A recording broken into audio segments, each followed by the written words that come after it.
भरत जी तो रथ से नीचे कूद गए। गुरु जी ने कहा कि भरत, यह क्या किया तुमने?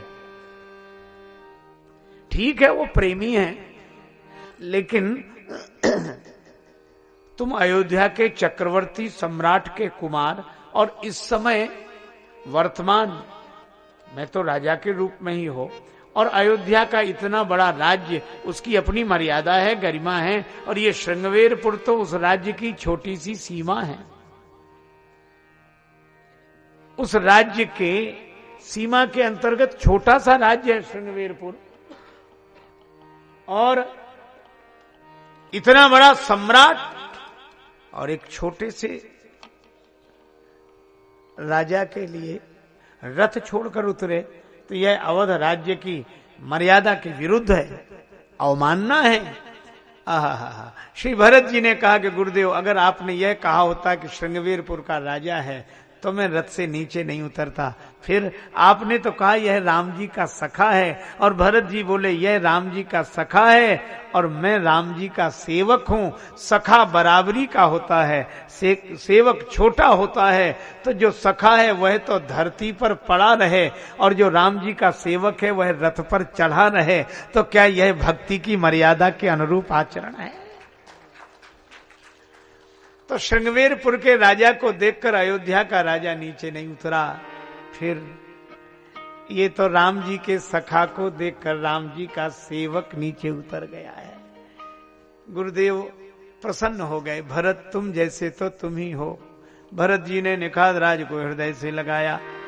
करत दंडवत देखते ही भरत लीन उरलाए, मनहु लखन सन भेंट भई प्रीति न हृदय समाय। भरत जी को लगा जैसे लक्ष्मण जी मिल गए हों। सभी को जानी लखन सम देहि असीसा। और भरत जी ने राम घाट पर स्नान किया तो उन्हें राम घाट के रूप में मानो राम जी ही दिखे। राम घाट का कीन प्रणामू, भा मन मगन मिले जनु राम। रात्रि का समय सब विश्राम कर रहे। निखाद राज आए, उनको लगा कि भरत जी भी सो गए होंगे, पर देखा कि भरत जी सो नहीं रहे। क्यों? अरे नैनों का नीर और नींद दोनों से संबंध है।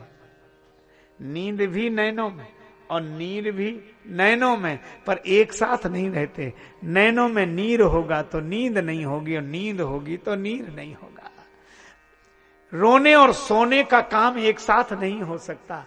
निखाद राज सोच रहे थे कि भरत सो रहे होंगे। उन्हें क्या कल्पना थी कि भरत रो रहे होंगे। सबको सुला दिया, पर भरत जी को नींद नहीं।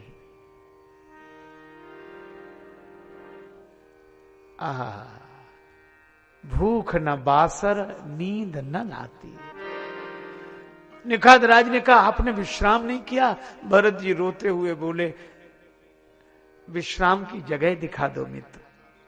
तो यही तो है आपके विश्राम के लिए। नहीं नहीं, श्री सीताराम जी ने जहां विश्राम किया वह वृक्ष बता दो, वह स्थल देख लो। इतना कहते कहते भरे जल लोचन कोए आंसू भर आए। निखाद राज से भी बोलते नहीं बना, रोने लगे।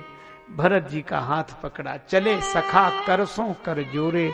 सिंसुपा वृक्ष दिखाया। भरत जी ने वृक्ष को देखकर दंडवत किया। वृक्ष दिखा तो भरत जी लकड़ी की तरह धरती पर गिर पड़े। निखाद राज रोते हुए बोले भरत आप जैसे महात्मा ने प्रणाम किया तो यह वृक्ष बड़भागी हो गया। भरत जी ने कहा मेरे प्रणाम करने से वृक्ष बड़भागी नहीं हुआ।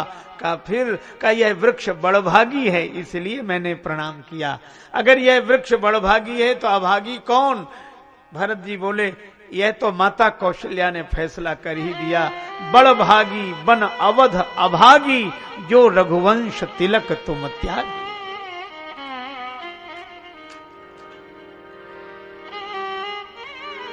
अब कुछ शैया देखी,